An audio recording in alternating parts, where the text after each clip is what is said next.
Hi, my name is Allie Rich, and for my final course project, I'm going to be talking about three very influential writers of the Harlem Renaissance and the impact they made on others.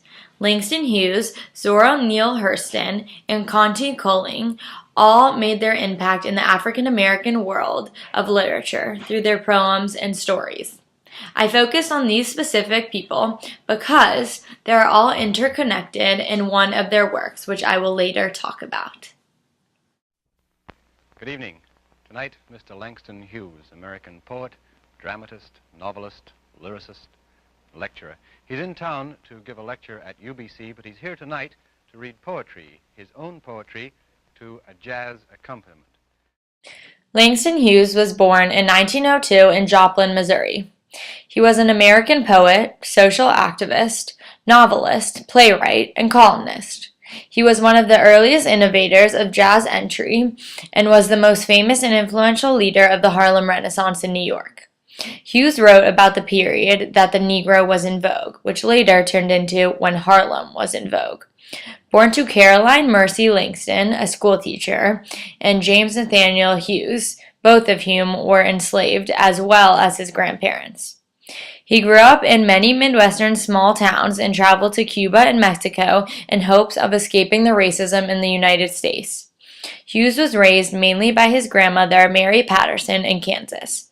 This was because his mother was traveling in order to seek employment after her and her husband had separated.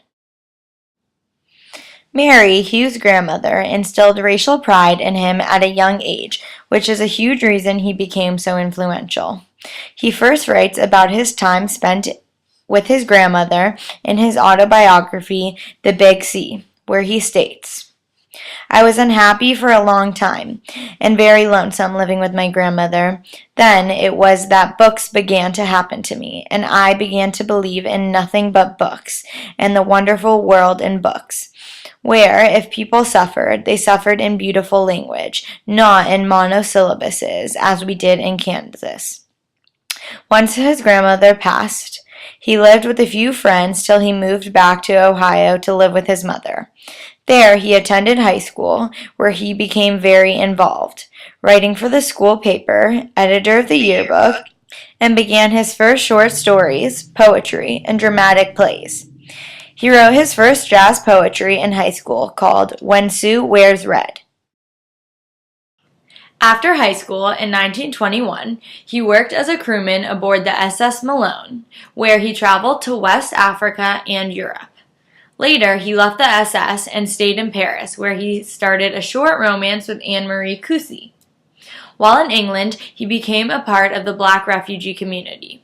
He later returned to D.C. to live with his mother, where he began working at the Association for the Study of African American Life and History, acting as a personal assistant to the historical Carter G. Woodson. This was in 1925. While working there, he had little time for his writing, so he had to quit and ended up working as a busboy in a hotel. There he met Vachel Lindsay and shared some of his poems with him. Being very impressed, Vachel decided to publish some of his poems. After, he enrolled in Lincoln University, which was a historically black university in Pennsylvania. After he graduated, he returned to Harlem and lived there for the remainder of his life. His many works of literature began in 1921 when he published The Crisis, the official magazine of the National Association of the Advancement of Colored People. One of his signature poems was When Negro Speaks of Rivers.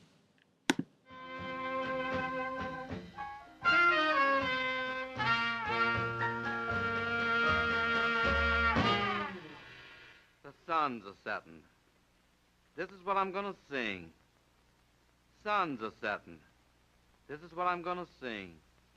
I feel the blues a comin'. I wonder what the blues will bring.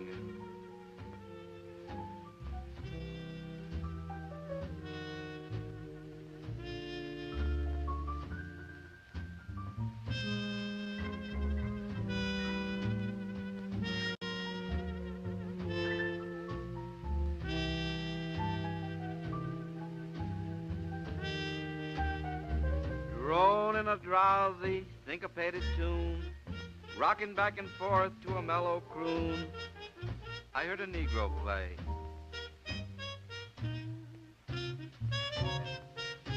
Down on Lenox Avenue the other night, by the pale, dull pallor of a one-bulb light, he did a lazy sway. He did a lazy sway to the tune of those weary blues.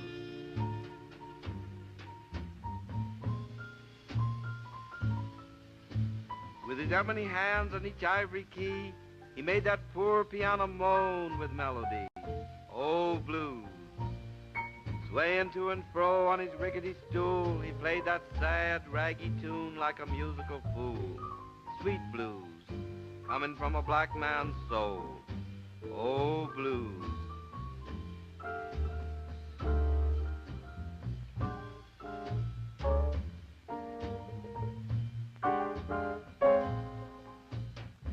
In a deep song voice with a melancholy tone, I heard that Negro sing, that old piano moan. Ain't got nobody in all this world, ain't got nobody but myself. I was going to quit my frowning and put my troubles on the shelf. Thump, thump, thump, when he's put on the floor. He played a few chords, then he sang some more. I got the weary blues, I can't be satisfied. Got the weary blues, I can't be satisfied. I ain't happy no more, and I wish that I had died. Far into the night, he crooned that tune. The stars went out, and so did the moon. The singer stopped playing and went to bed, while the weary blues echoed through his head. He slept like a rock, or a man that's dead.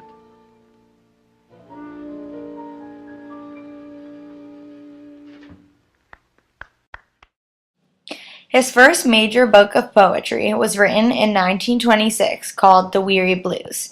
His works were very influential during the Harlem Renaissance, and he worked alongside many other influential people, including Countee, Cullen, and Zora Hurston. They all worked together, including Aaron Douglas and others, to create the magazine Fire, which targeted younger Negro artists. In 1926, The Negro Artist and Racial Mountain was published, and talked about his disappointment with the statement made by his peer Countee Cullen about wanting to be a poet, not just a Negro poet. In 1930, he wrote his first novel, Not Without Laughter, which won the Harmon Gold Medal. In the 1930s, he focused more on playwriting, working alongside Paul Peter as well as Ellen Winter.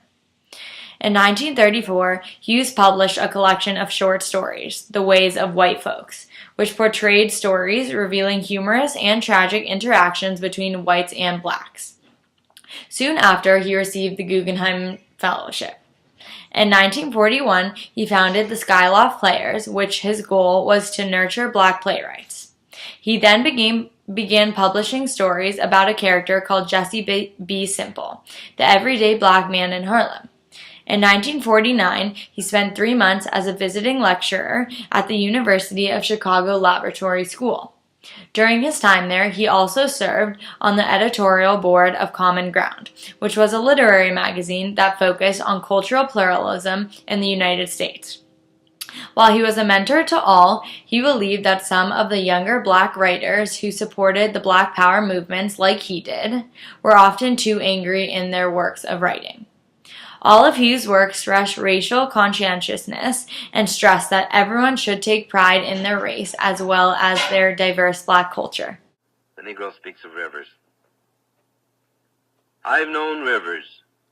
I've known rivers ancient as the world and older than the flow of human blood in human veins. My soul has grown deep like the rivers. I bathed in the Euphrates when dawns were young. I built my hut near the Congo, and it lulled me to sleep. I looked upon the Nile and raised the pyramids above it. I heard the singing of the Mississippi when Abe Lincoln went down to New Orleans, and I've seen its muddy bosom turn all golden in the sunset.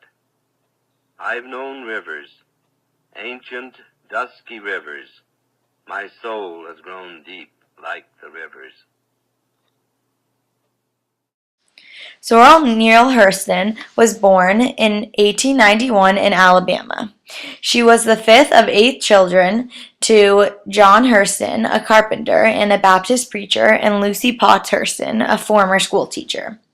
She was an American novelist, short story writer, folklorist, and anthropologist.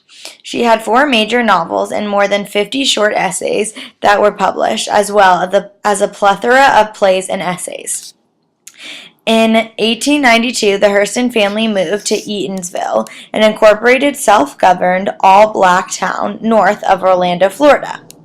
After leaving home and school and working a number of odd jobs to support herself, including working as a manicurist in a black-owned barbershop that served whites only, Hurston moved to Baltimore, Maryland. In order to qualify for a free high school education, 26-year-old Hurston lied about her age, claiming her birth year was 1901. She maintains this falsehood until her death. She later attended Howard University in Washington, D.C. In 1921, Hurston published her first story, John Redding Goes to Sea, which was published in the Campus Literary Society's magazine called Stylus. She later published a short story called Drenched in Light, which portrayed the character of Isis, a child who lived every moment to the fullest. She submitted the short story Spunk and the play Color Struck to a literary contest sponsored by Opportunity and won second place for both. In the same year, she received a scholarship to Barnard College and transferred, studying anthropology with the scholar Francis Boas. She traveled to Harlem to conduct field research for Boas on Black life. Being the influential person that she was, her colleagues included Langston Hughes, Countee Cullen, and Wallace Thurman. With them, she organized Fire magazine, which only lasted 1 issue due to their office burning down. In 1926, many of her works were published in Mutsi as well as in Messenger. She later married Herbert Sheen, a fellow Howard student, which doesn't last very long. In 1927, she published an account of Black settlement at St. Augustine, Florida, in the Journal of Negro History. 1 year later, she published How It Feels to Be Colored Me in the World of Tomorrow. My analysis of How It Feels to Be Colored Me is that it expresses Hurston's pride in her individuality. She states, I am colored, but I offer nothing in the way of extenuating circumstances except the fact that I am the only Negro in the United States whose grandfather on his mother's side was not an Indian chief. Hurston separates herself from all the other African Americans with the word, in quotes, only. She is implying that working on Fire magazine wasn't her only run-in with Langston Hughes. In 1930, she worked on a play with him called Mule Bone. Yet, it was this play that ended their friendship due to a disagreement over authorship of the play. This wasn't her only play, though. Her musical, The Great Day, premiered on Broadway in 1932. 2 years later, Hurston's first novel, Jonas Gourd Vine, was published. Her essays and short stories appeared frequently in literary journals. She began to study for a doctorate, which she never completed, at Columbia University with the help of Rosenwald Fellowship. During this time, she began her travels to Jamaica as well as Haiti. There, she received a Guggenheim Fellowship to study ube, which was the practice of sorcery in West Indies. While in Haiti, she wrote The Eyes Were Watching God, which was only written in 7 weeks. In 1939, she was hired by the Federal Writers Project to record African American culture in Florida. Later in the year, she accepts a position as a drama instructor at North Carolina College for Negroes. Her novel, Moses, Man of the Mountain, was later published, and later she married her lover, Albert Price III. In 1952, the Pittsburgh Courier hired Hurston to cover the sensational case of Ruby McClellan, a black woman who shot and killed her white lover, whom she accused of forcing her to have sex. 5 years later, Hurston began her 2 years as a columnist for the Fort Pierce Chronicle. During this time, she also worked as a substitute teacher at the local school. In 1959, she sadly died of hypersensitive heart disease at the St. Lucie County Welfare Home. I think there is no more powerful thing than poetry. There is no stronger thing than song. In sun and rain and leafy trees, it wafts the timid soul along on crested waves of melody. Countee Cullen was born in 1903 in Louisville, Kentucky. He was adopted by a Reverend and Miss Frederick A. Cullen of the Salem Methodist Church in Harlem. He was an African-American poet, author, and a scholar who was a leading figure in the Harlem Renaissance. He was very passionate about poetry and often considered it raceless. He had only one novel, One Way to Heaven, which was a social comedy of lower-class blacks living in New York. His works included one major novel, many poems, and two short stories for kids, called The Lost Zoo, which was written in 1940 and was poems about animals who were lost in the flood, and the second was My Lives and How I Lost Them, an autobiography of his cat.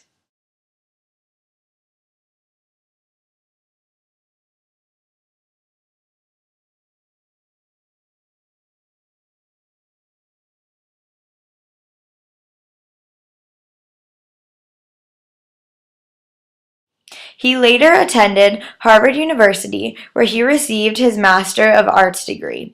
About the same time, his first collection of poems, Color, was published. Written in a careful traditional style, the work celebrated black beauty and explored the effects of racism.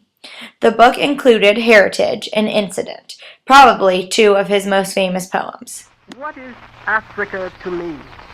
Copper sun or scarlet sea? Jungle star or jungle tract, strong bronzed men, or regal black women from whose loins I sprang when the birds of Eden sang. 3 centuries removed from the scenes his fathers loved, spicy groves, cinnamon tree, what is Africa to me? So I lie, who all day long want no sound except the song sung by wild barbaric birds, goading massive jungle herds, juggernauts of flesh that pass, trampling tall defiant grass, where young forest lovers lie, plighting troth beneath the sky. So I lie, who always hear, though I cram against my ear both my thumbs and keep them there, great drums throbbing through the air. So I lie, whose fount of pride, dear distress and joy allied, is my somber flesh and skin, with the dark blood dammed within, like great pulsing tides of wine, that I fear must burst the fine channels of the chafing net, where they surge and foam and fret. Africa, a book one thumbs listlessly till slumber comes. Unremembered are her bats circling through the night, her cats crouching in the river reeds, stalking gentle flesh that feeds by the river brink. No more does the bugle-throated roar cry that monarch claws have leapt from the scabbards where they slept. Silver snakes that once a year doff the lovely coats you wear, seek no covert in your fear, lest a mortal eye should see. What's your nakedness to me? Here no leprous flowers rear fierce corollas in the air. Here no bodies sleek and wet, dripping mingled rain and sweat, tread the savage measures of jungle boys and girls in love. What is last year's snow to me? Last year's anything. The tree budding yearly must forget how its past arose or set. Bough and blossom, flower, fruit, even what shy bird with mute wonder at her travail there, meekly labored in its hair. 3 centuries removed from the scenes his fathers loved, spicy groves, cinnamon trees, What is Africa to me? Incident demonstrates one act of hatred that stuck with him forever. The poem illustrates an encounter between a black child and a white child, and I quote, "And so I smiled, but he poked out his tongue and called me nigger." This insult left a strong impression on him, and it is something that he was never able to get out of his mind. This illustrates how one occasion can allow us to judge a race or a place. Countee and Cullen demonstrates a theme of curiosity and struggling, which is apparent in his poems and is especially seen in his poem, Yet Do I Marvel. The poem, Yet Do I Marvel by Countee and Cullen discusses the author's efforts to understand God and the actions he makes.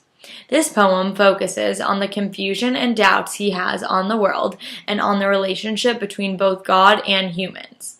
The poem portrays struggles and the hardships towards the African Americans. In the beginning, Cullen stated his belief in God but also questions it. Cullen goes on to wonder why certain things happen and insists that God must have a reason for everything. Although some things may look evil to us, he states it is something we will never understand. At the end of the poem, it says, and I quote, "Yet I marvel at this curious thing, to make a black poet, and bid him swing." This is when Cullen reveals himself as a black poet. The poem becomes not only a poem about the reflection of human experiences, but also a reflection of God's decision to make him black. This becomes the most difficult act of God for Countee and Cullen to understand and express. He graduated with a master's degree in 1926. It was then that he began to write the column, The Dark Tower, for The Opportunity, which he later becomes the assistant editor. He goes on to marry Nina Yolanda Du Bois, which he later divorces, which is the daughter of W.E.B. Du Bois. During this time, he helped work on Fire magazine with Hughes and Zora Neale Hurston, as well as many other talented poems. He ultimately left The Opportunity because he received the Guggenheim Fellowship to write poetry in France. In 1934, he began teaching English, French, and creative writing at a high school in New York. In his last years of his life, he spent them writing mostly theater. In 1946, he wrote a one-act play, The 3rd 4th of July, depicting the controversy over St. Louis women, a musical. In 1947, his last works were On These I Stand, an anthology of the best poems of Countee and Cullen.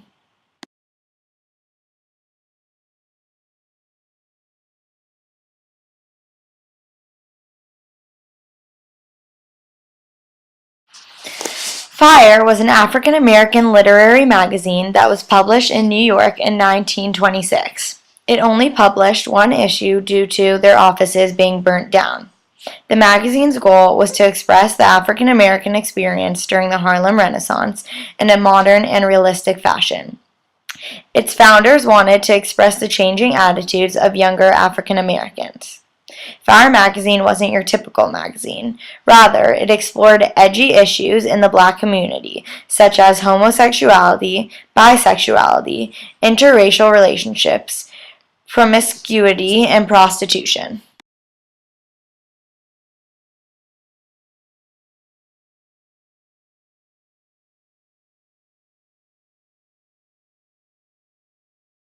Despite the magazine's prominent and influential founders, the magazine was not received well by the public. People felt it didn't represent the sophisticated self-image of blacks in Harlem. Some even found it offensive and disapproved of the content relating to homosexuality and prostitution. Though the magazine wasn't received well, all of their works of literature were insightful and inspiring to all during the time of the Harlem Renaissance. Thanks for watching!